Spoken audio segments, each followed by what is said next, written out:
Good afternoon, everyone. My name is Christine Zeller, and I'm a program manager in the MCW Office of Community Engagement. Welcome to our first installment of our new monthly series, CE Spotlight. Please note that this session is being recorded. I'd like to begin with a statement from the Office of Community Engagement. We wish to acknowledge the Indigenous people who are past and present stewards of the land on which we pursue our just cause of a healthy community for everyone. To our audience members, please be sure you are muted throughout the presentation. We encourage everyone to use the chat bar freely to share comments or post questions for our guest. We will be monitoring your questions throughout the session, so feel free to submit any as they come to you. And we are setting aside a few minutes at the end for our guest to address them.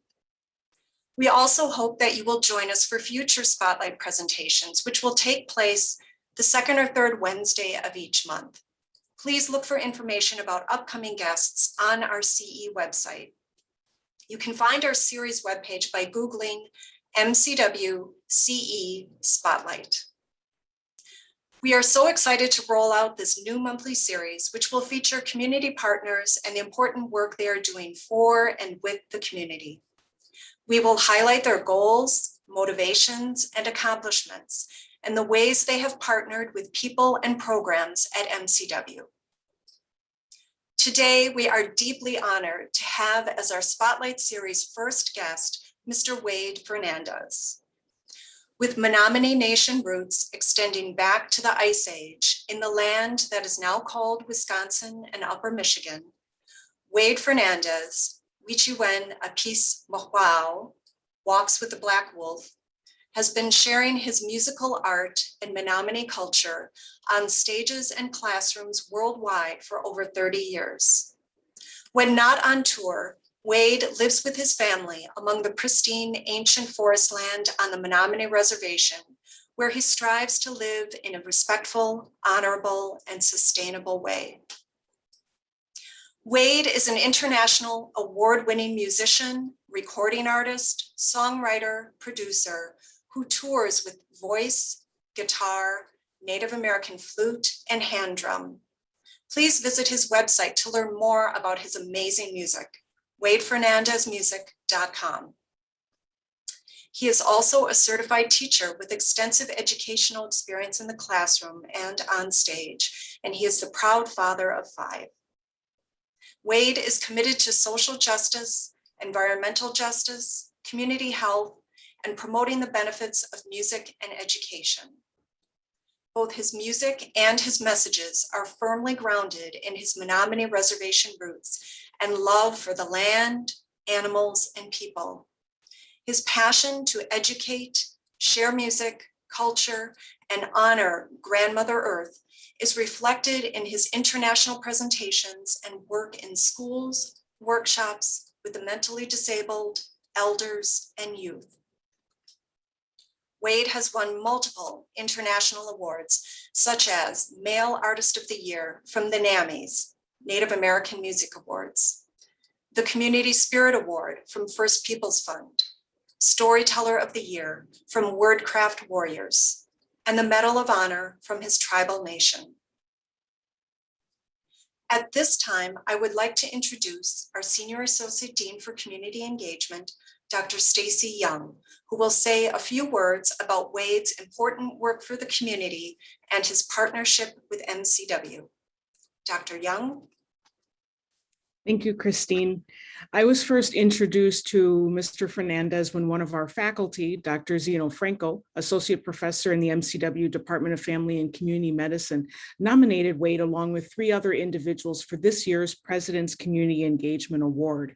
Wade and his fellow nominees, Otis Winstead Jr., Tu Fong Lee, and Cecilia Garcia, ended up winning the award in the category of community partners for the exceptional work they had done and the positive impact they had in their respective communities. This group of community health workers was supported through the AHW-funded STOP COVID-19 project, which focused on community-generated equitable response strategies to COVID-19. Together, the group formed the Creative Health Collective, which was facilitated by Dr. Franco and the City and County of Milwaukee. These community health workers became the eyes and ears of the city's response to COVID-19 in communities of color, offering critical insights about how and where to direct services during the early days of the pandemic. They were so effective that the Milwaukee Health Department asked for their continued help when it came time to develop culturally tailored information about the COVID-19 vaccine.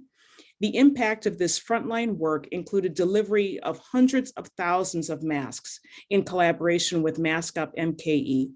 Additionally, tens of thousands of pounds of food relief and household essentials such as diapers were also distributed across the city of Milwaukee into Racine and Kenosha and to the Menominee Reservation. Wade himself was instrumental in delivering COVID-19 messaging and care to underserved communities through his music, while also delivering basic needs on the ground. Mr. Fernandez, thank you for your dedication, hard work, and support you have given to improving the health and lives of the community members you serve. You are a valued member, a valued partner of MCW, and we are honored to have you as our guest today. At this time, I pass the mic on to you. Well, Wannon, for that introduction, Stacy and Christine. I'd like to start off with something on the Pepiquan Kakatoatum Native American flute. But first, I want to show you my background. It's actually I'm on the Menominee Reservation, so it's not like a photo or something. The crickets are real back there, if you can hear them. But this is where I grew up. This is the land of my ancestors, a small portion of the land of my ancestors. And it's beautiful, and it's where I find my grounding. So a real quick introduction in the Menominee language, and then I want to share something with the Pepiquan Kakatoatum, or the Native American flute.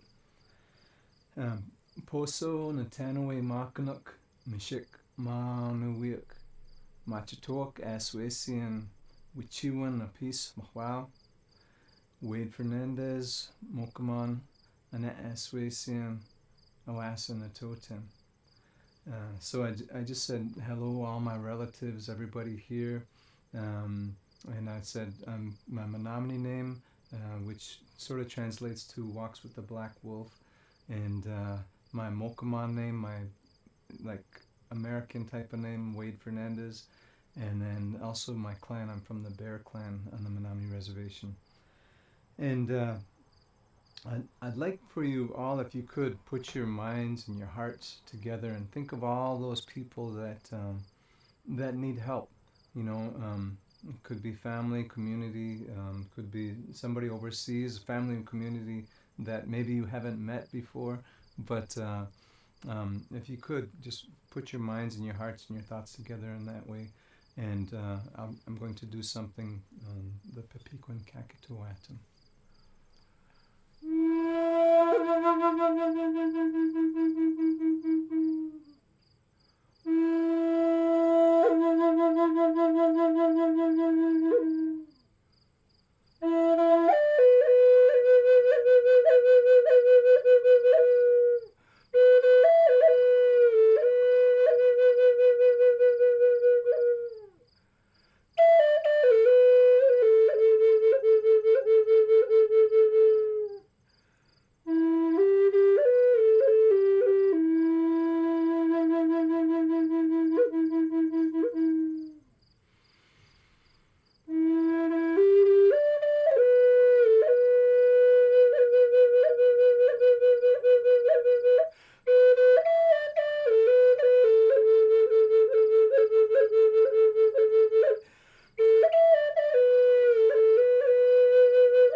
So,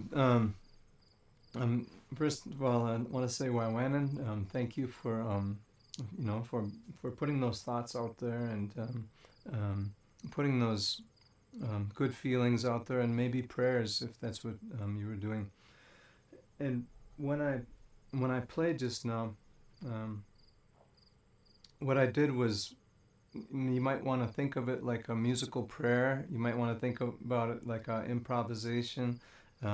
Either way, it was something that wasn't composed before. It was just thinking of all these things around us, whether it's the animals, it's the Koko Masakamakano, Grandmother Earth, it's the spirits of your ancestors, it's your community, your children, your colleagues, putting those good thoughts and thinking like that out there, and so that's what I was doing, and that's where the power is. That's where the help is when we show up, and when we show up in that moment, not trying to pretend we're something that we're not showing up with okay, here's the grant, or here's the check I'm going to write out. It's like, no, here's the heart, and here are the ears to listen, and when you show up like that, that's where you really make a difference, and that's within the power of all of us. But in order to get to that point, we have to do a bit of soul searching. We have to do a bit of facing those ghosts of our past, facing those things that may have hurt us, the trauma, and learning how to address those things, learning how to face them internally, and then being able to forgive and to let those things go and let them become lessons rather than scars or infections that hurt us and hurt our giving. So this is the kind of like the basic way I live my life. I'm a musician, artist, performer, educator, and I do things, and I don't really keep track of what I do. When I got the MCW award, my kid said, "What are you gonna do with it? You should put it up." And I set it in one of my drawers and opened it up like that, so it was sitting in the drawer. I'm just not the kind of person to put them everywhere, because it's like that was something I did, but now what's the next thing I'm doing, So when you had the slideshow in the beginning, I smiled and I remembered all those people and those things, but I tend to always be just moving forward and not thinking about the past unless it pops up on Facebook or pops up in a slideshow, because if we're dwelling in the past, how do we help the future? How do we help the present? And more so not the future but the present, because if we're doing something in this moment, then we're creating a better future that maybe has less problems, So that's how I approach things. And since I'm a musician, part of me is being a musician. I like to sometimes emphasize some of the things I talk about with music, because if you show up and you're asked to do a speaking thing, or you're asked to be a teacher for some students or some kids, or just to be a friend, you don't show up with the book and read like, well, according to this, this is what you should do. It's like you show up with your ears, and you show up with everything that you are. And for me, that's also the music, So, like I said, I'm on the Menominee Reservation. My ancestors are Menominee, but they're also, I also have Mexican ancestry. I also have European ancestry. There's probably some other things in there too, and I'm not sure exactly what, but I want to honor all of those ancestors. I want to bring them up. So if we want to move forward in life, we have to honor those things that came before us, you know. And some of those, you know, some relatives we may have had in our past, maybe sometimes we have a little bit of shame, but it's better to look at it like it's not shame. It was just they did what they could in that moment, and they gave us a lesson. So let's learn from that lesson and help it move forward. Help those things move forward, because that's what they would want. You know, they'd want healing, and they'd want us to continue things in a better way.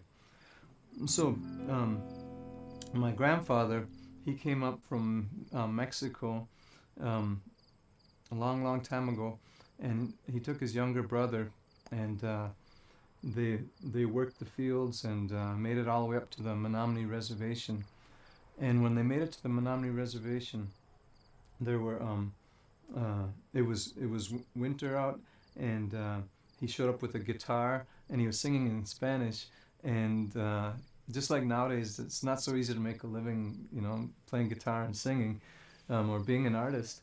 So they gave him a job as a cook in the logging camps, and so he was a good cook. And but then when the spring came and the roads started to break up, like the snow and the ice started to break up, and the sleighs that were pulling the logs couldn't make it through the roads, then all the loggers went home, and home for him was way back down in Mexico.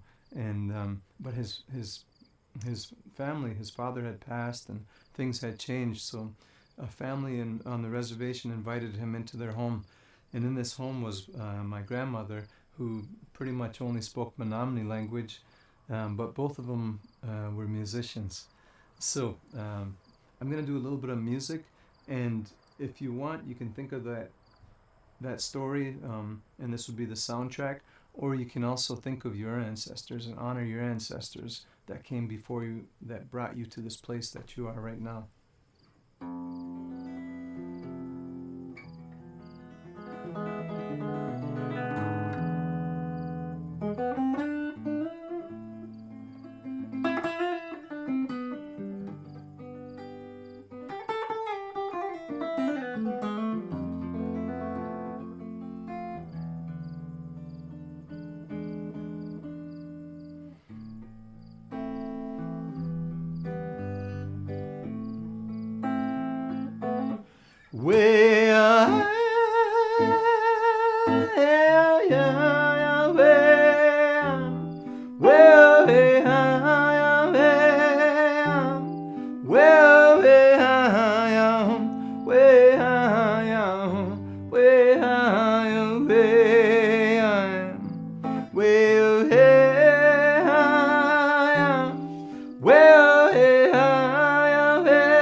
So you remember, always honor those that came before you.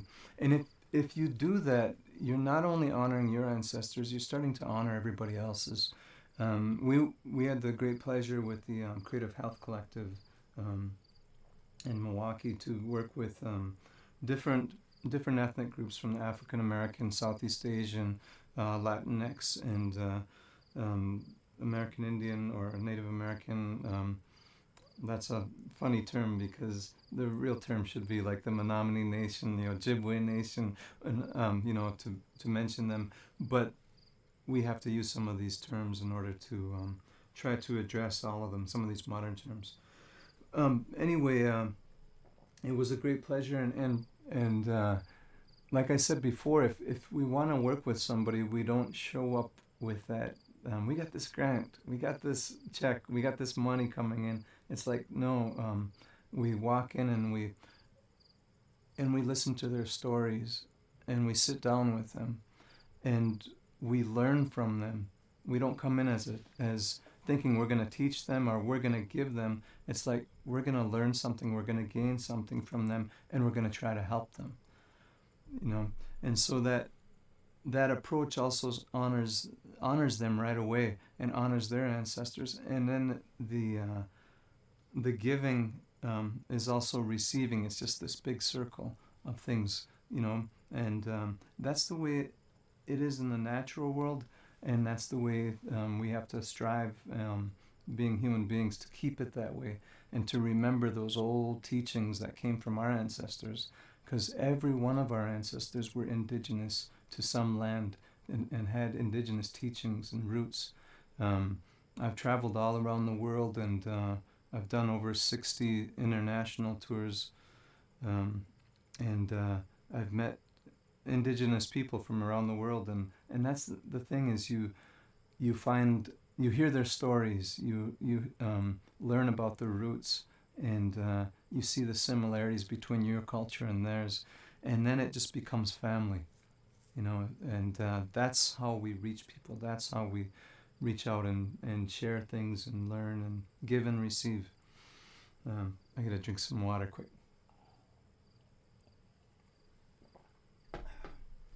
And speaking of water, it's so important also to recognize those other elements, those other things that we're gaining things from, and that we have to respect and give back to. And it's not just the people, it's the animals, it's the land, it's the water, it's the air.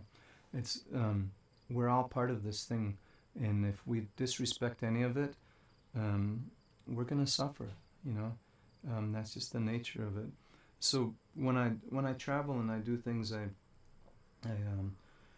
I use music a lot of times to open the doorway, because if I don't have something that is presentable right away, then people don't want to listen, so sometimes it's music that opens the classroom door so I can go and teach something, or even like in Europe or something, I'll be on tour, and then there'll be an elderly home or a home for the mentally disabled, and there's one that I would go to every single year in East Germany, a home for the mentally disabled, and I watched and it was for youth, and I watched them grow up in that home, and the reason that it works is because I don't necessarily know what I'm doing, but I'm open to all the knowledge and wisdom that is around me. I'm open to the ancestors, to the teachings that are there, and like for this thing that I'm doing right now, I didn't write out notes or scripts or anything, and I do the same with schools.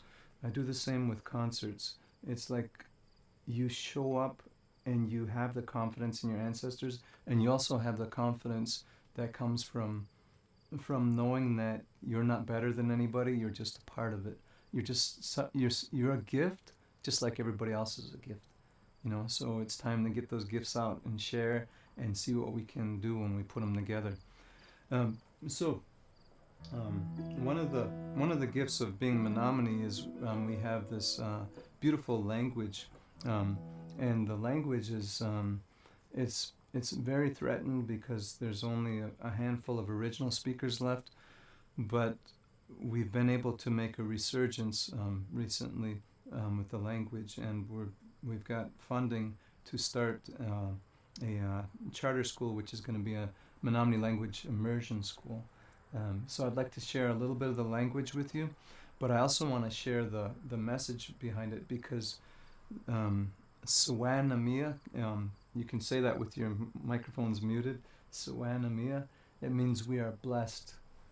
And if we truly feel and know that we are blessed, it's so much easier to cope, because every one of you out there have things that you go through in life. Maybe you go home and you have all the stress because maybe you're struggling to pay the bills. Maybe you're struggling because one of your children is struggling and it hurts you so much, but it's those blessings that when that sun comes up and it smiles on us, and when the flower peeks up out of the sidewalk, when when you have some clean water to drink, those are all blessings. Those are all beautiful things.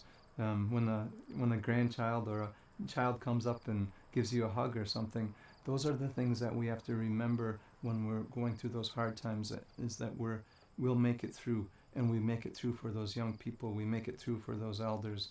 We make it through so we can keep giving and keep sharing and keep learning. So Sawanamia is a powerful word. It means we are blessed in the Menominee language. And I'm only doing parts of songs because I know there's a time limit.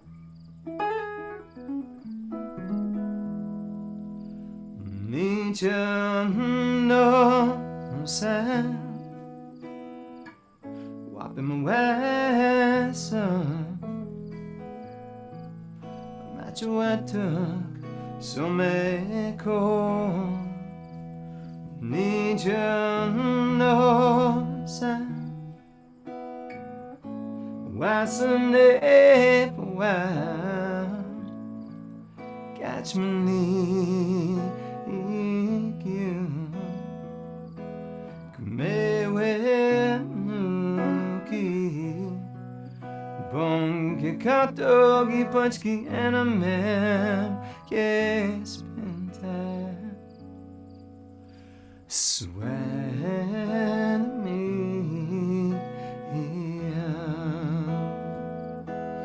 Najni nakak, waninam, many pani, mishik no enen kuwe,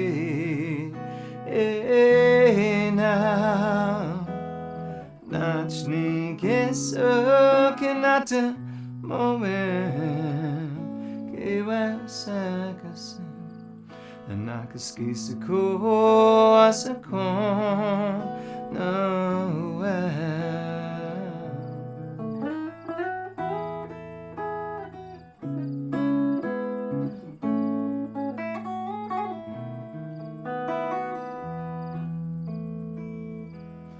Welcome me, Pamena, the sack up in my shake my jean, Pamena in a kindness, Kamena neon, Kakena wabatan, Mishigatapa.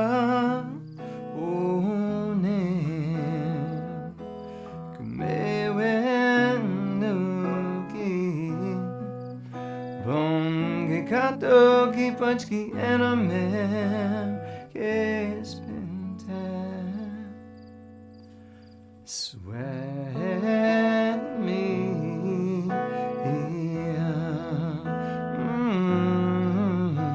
sweat me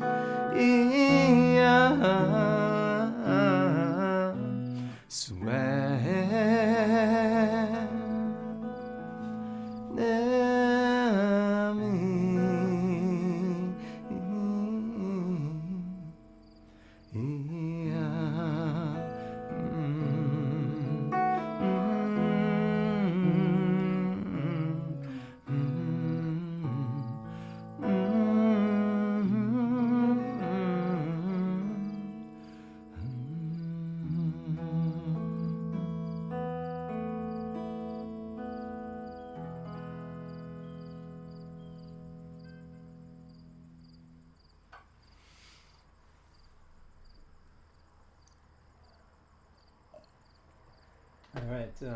Another thing that's so important, huge ingredient in every single thing that we do, is not to get like too full of ourselves or too serious even, you know, because it's humor that breaks the ice. It's humor that like funerals. When we have a funeral, it's so sad, you know. We're mourning the loss of things, but sometimes, like I know on our reservation, sometimes the best jokes come on the funerals because we're laughing and we're celebrating that life. You know, it's kind of like in New Orleans where you have the funeral dirge, and then all of a sudden they go around the block and they're dancing and they're celebrating. You know, and so we need that balance all the time.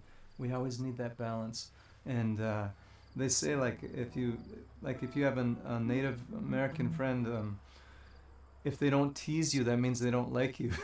You know, so that is all so important. And as when I was growing up on the reservation, we were economically very poor. Somebody just asked me a question, and I forget things, but I remembered when they asked me a question that when I was a kid, I had these Nikes, and it was my first Nikes ever. You know, and so it was like a great big deal. They were in a bin for $9.99. So they were like they were the Nikes. Probably Nike was like, okay, that didn't work.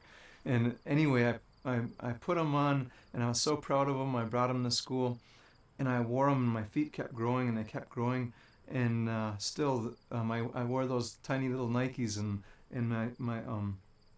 my toenails were cutting into my toes, and they were bleeding because it was smushing my feet together as they were growing.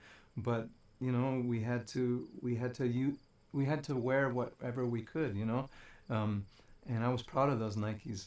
And so anyway, we're standing on me and my buddy were standing on this old building where our school was. It was used to be a boarding school, and Catholic boarding school on the reservation. And so they had these old radiator type of heaters, you know, where the water goes through it. And we were standing on there talking, and then the bell rang, and he jumps down off from it, and I tried to jump, and I couldn't move because my cheap Nikes melted onto the radiator heater. And so I had to go around barefoot with bloody socks the rest of the day while the janitors were trying to pry them off from the heater. But you don't think about that, about being poor when you're growing up, when you got love around you, you know, and when you got the beautiful land around you to just, you know, play in the woods barefoot or whatever you want to do. You continually, you know, laugh and joke, and you're rich with the humor. You're rich with the beauty around you.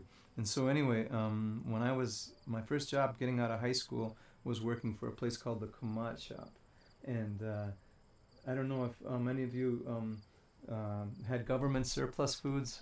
It'd be like USDA as you're growing up, and instead of like Chef Boyardee, it would just say beef on the can, or the brick of cheese would just say cheese on it, USDA, brown paper, brown cardboard box. And so anyways, that's where I was working, a place where we handed out commodities, and I was making $208 a month for a government program called RNIP, Relief for Needy Indian Persons. And so it was cool, and I learned how to play blues harp in there because I would play harmonica whenever we didn't have orders coming in. And then I wrote a song called Commodity Cheese Blues, and I'll just do a part of it because I'm watching the time. But it goes something like this.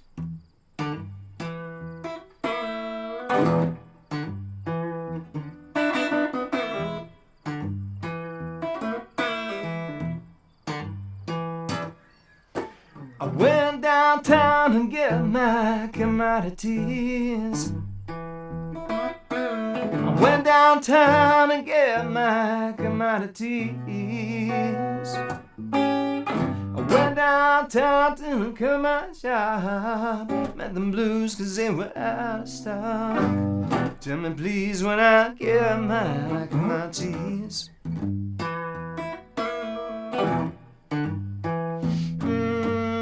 My cheese, you gave me fed. My cheese, my fried bread. my cheese. Somebody said it'll plug things up for you. No, no, no, no, no, no, no, no.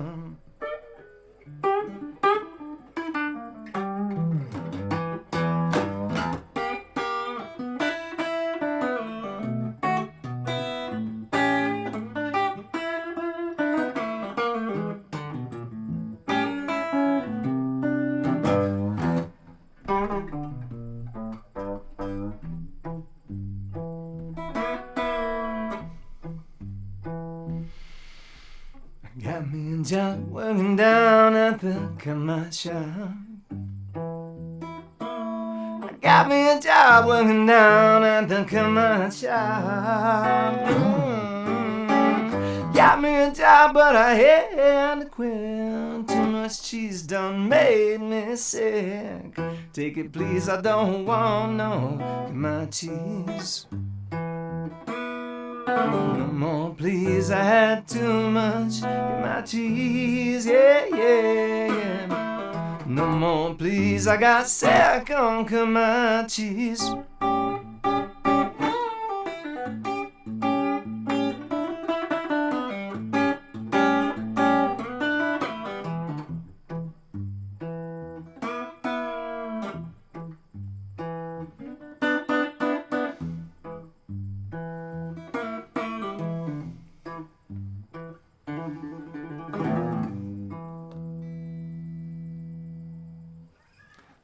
Commodity Cheese Blues. Now, that song by itself is a lesson because I was teaching in Milwaukee when I moved from the reservation to Milwaukee to go to school. I was teaching at a music store, and you don't make too much money teaching at a music store, but I walked up and I had my money that I made it because I was downstairs teaching. Walked up and there was this 1903 Sears Roebuck acoustic parlor guitar, smaller guitar, and I had just enough money to buy it. It was pretty cheap, and my friend owned the store, and so I brought it home, and that song came out right away, and another song came out right away, and then I realized I really couldn't afford the guitar because I had to buy some food, and so I brought it back the next day and got my money back, but I had 2 songs that came with it, and when you guys are children.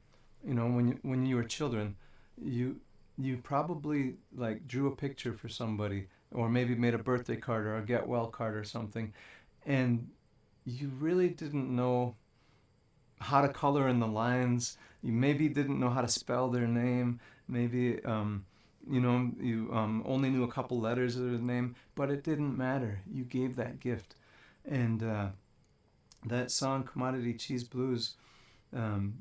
It came to me as fast as it takes to sing it, basically. It just popped out, and there it was.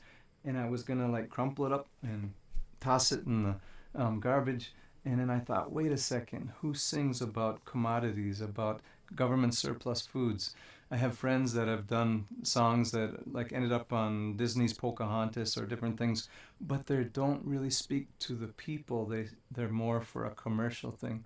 And so I thought, okay, I'll keep that song because at least some of my friends would probably be like laughing and they would feel good because that's home for them. And so I kept it, and then I got this small grant to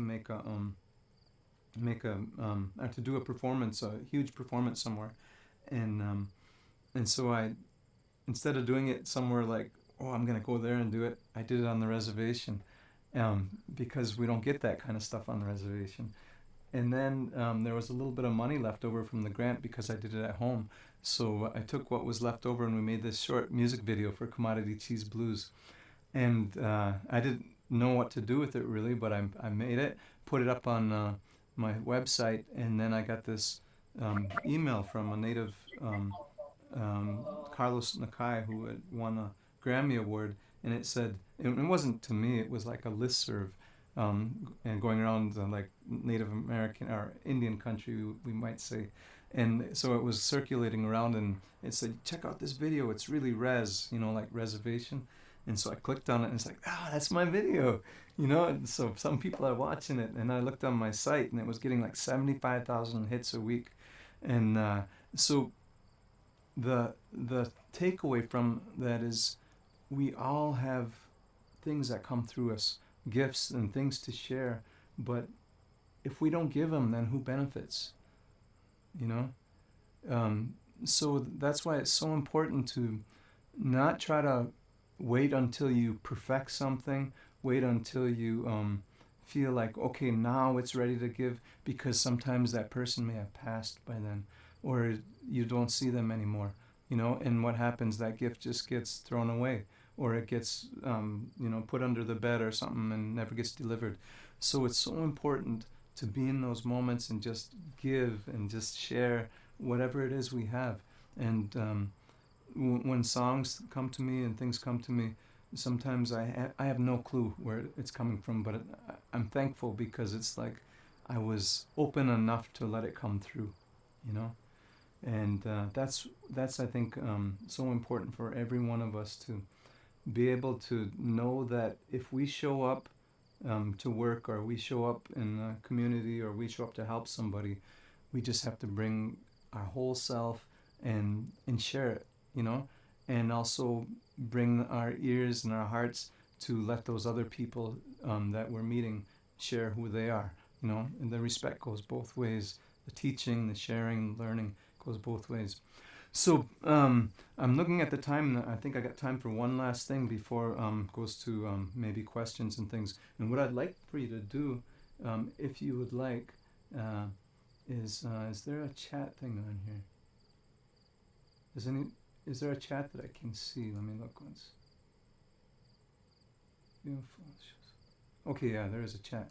Okay, so if you would like to put something in the chat right now, that it could be a word, it could be a phrase, it could be whatever you feel that maybe would be empowering for other people, or maybe something from this, something that came into your mind as you were listening. And what we'll do is we'll compose a song right now. You guys write down whatever you feel, and then I'll sing and play whatever comes out of here. No. Okay, and what I'll do then is it's starting to come through, so I'll start some music, and then I'll just sing whatever's on the chat, whatever I see.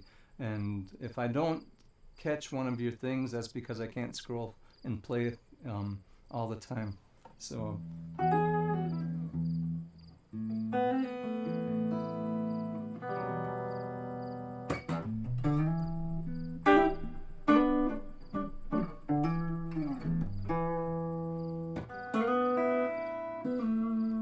I am inspired. I bring peace to our world, curiosity and unity. Oh, and acceptance on this beautiful land. We are listening and connected to the earth. And two small sneakers.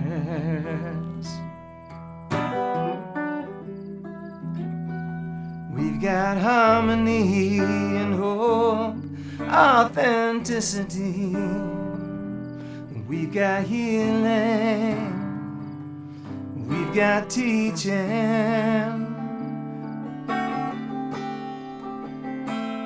And we're so connected. But sometimes we gotta protest and stand up for each other, sisters and brothers.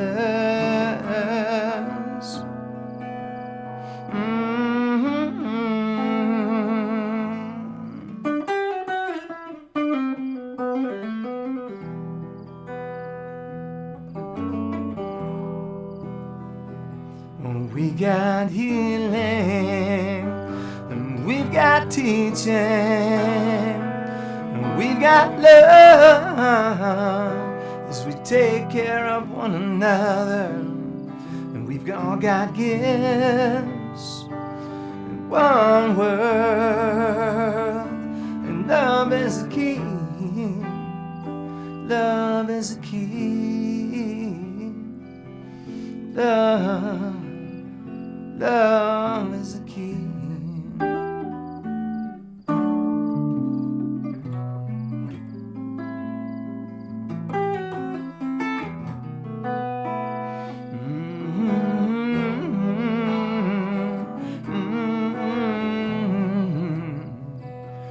Love is the key.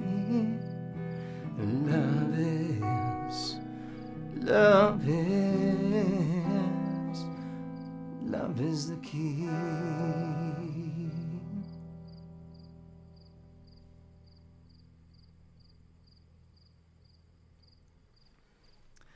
All right, thank you for composing that song with me, everybody.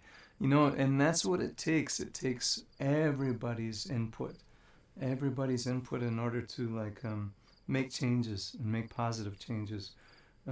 We really, truly are all relatives, you know, and we have to remember that, and we have to, just like we look out for our children, you know, just like we love our children and we forgive our children when they do things that maybe were not quite so kind, we have to try to do that with everybody and consider everybody a relative, because we are, you know, and don't forget those animals and those plants, they're relatives too, you know. If we can do those things, we have so much potential to just make positive changes and to make this a better place and to get through the struggles, you know, whether it's COVID, whether it's economic hardship, war, bad politics, whatever it is, you know, we just have to stay together and listen to each other, work together, and have some tolerance too, you know. Speaking of politics, you know, the sides, when they get so far apart, sometimes there becomes this big thing of hatred in between and anger and all that, and it's like, we don't need that, you know. We need to find ways to find the similarities. Just like I said, we're all indigenous to this place. We all have original teachings from our ancestors. And in order for the Menominee people to survive, we had to, since the time of the Ice Age, in this place that we are right now, we had to be able to think of each other like family. And that's the way it was in our traditions. That's the way. That's why sometimes you'll hear, like if you have any Native American friends, Ojibwe or Menominee or whatever, they might come up and they say, "Hey, Auntie," you know, or because that's part of that relationship that we've had to use to survive all these times. So in the old times, in the traditional ways, everybody that was my age would be my brother or sister. Everybody that was older would be my auntie or uncle or grandparents. Everybody younger would be my niece or nephew. So we didn't have homeless, you know. Everybody was a relative, and we have to continue those kind of teachings. And like I said, they're similar in our indigenous ways, you know. We get all this technology and phones and all this stuff, and sometimes we forget, you know, the earth that we're grounded to, the ancestors that are still around waiting to help us, you know. So I think we're getting like 5 minutes on the hour. So if there's any questions or there's any comments, I'm here for that.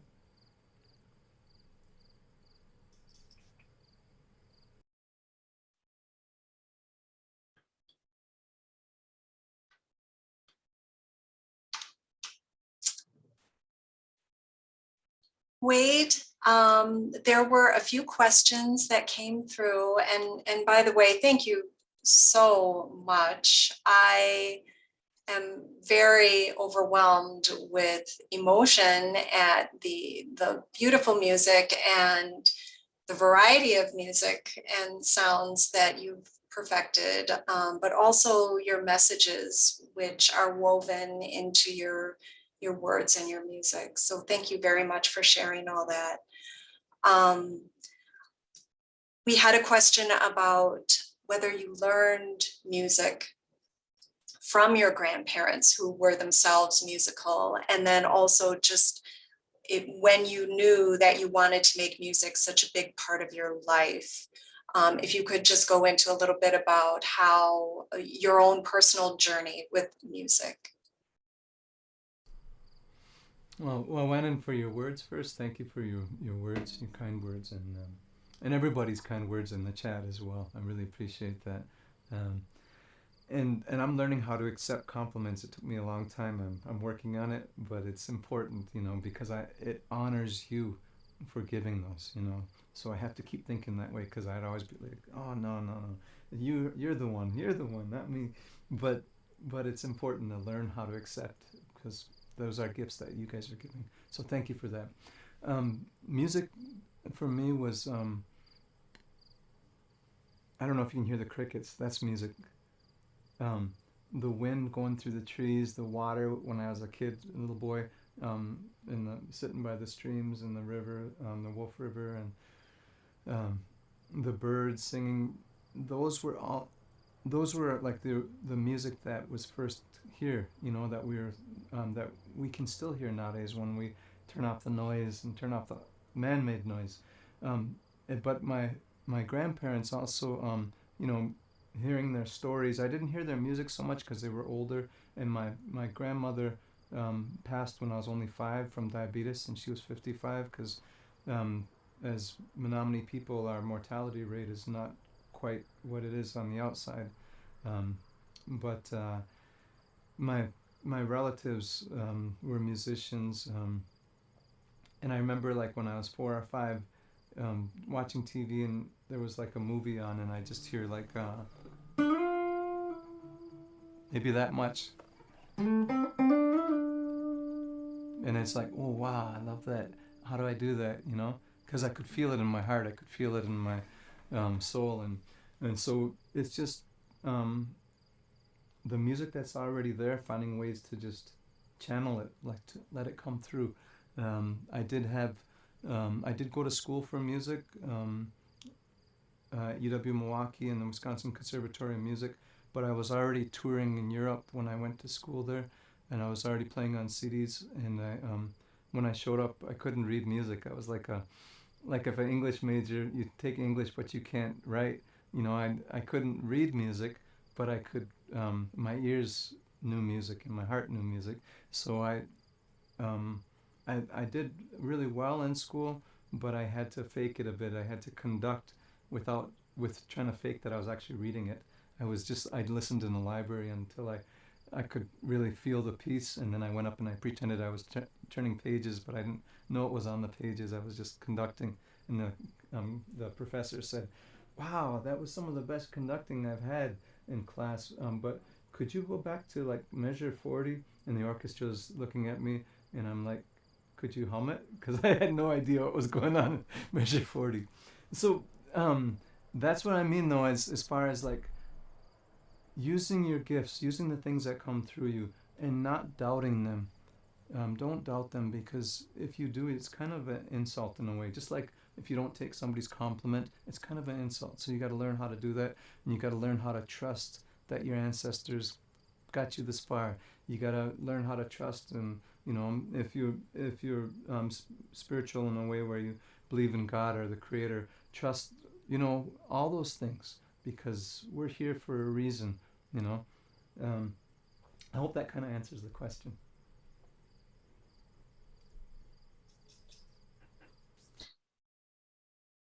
It does. Thank you. That's such a wonderful way of thinking about it. And we're also wondering if you've passed this along to any of your children. Is music a large part of their life? Are any of them performing now? My children are, they're, all of them have had music in their life, and most of them still do. One of them is really like passionate about it, and he can't do anything else kind of except music. He's so immersed in it. He just performed with me at Summerfest last Friday. He's a drummer, but he also plays guitar, and he's starting to write music and sing and do other things. He just turned 18, but he's been touring with me in Europe since he was 11. But my other kids have quite a gift of music too. It's like as soon as they touched an instrument, it was like, wow, you guys are gonna be better than me so quickly, because they just have a sensitivity to it. You know, they can really feel it, and they can find ways to express it without training. You know, and some of them have a little bit of training, but they're just born with a lot of music in them. And I used to play to their mom's stomach, you know, when they were inside of the womb. But it's just there, you know. Nice question, though. Thank you. Well, thank you so much for that. And it is 5 o'clock, so I'm afraid our time is up. I am just going to share a little bit of information if anyone would care to contribute to either the Menominee Nation or to Wade himself for the work he does with his music or for his community. There are some options here. And we also hope that people will join us for next month's Spotlight as we feature one of Wade's partners for the COVID-19 STOP COVID-19 project. But Wade, from the bottom of my heart, thank you so much for joining us today. This was such an honor to have you, and we all learned so much, and we also enjoyed the beautiful, beautiful music that you shared with us. Thank you very, very much. Thank you all. And in Menominee language, there's a word called kitapanen, and it means it is you I love. And in our traditions, it puts you in front of me. Instead of I love you, it's you I love. And then if you say kitapanen imua, it means it is you all I love. So wawanen and kitapanen imua.